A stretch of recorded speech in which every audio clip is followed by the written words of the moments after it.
May problema ba ang buhay mo?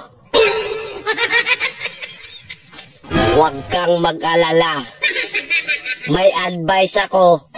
Pakinggan mo.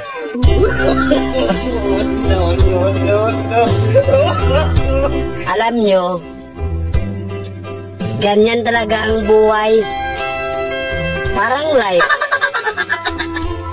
Basta yung importante ay mahalaga. At kung saan ka masaya, dun ka happy. Basta huwag kang maniwala sa swerte. Kasi malas yun. Minsan ay sometimes.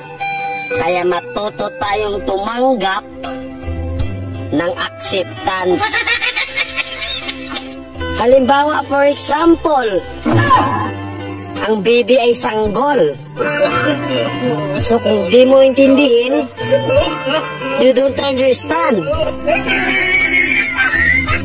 Basta kaibigan, lagi mong tatandaan that wherever you go are there. At the end of the day, ay gabi na. At alam mo, walang umaga sa Japan. Kasi lahat sila ay hapon.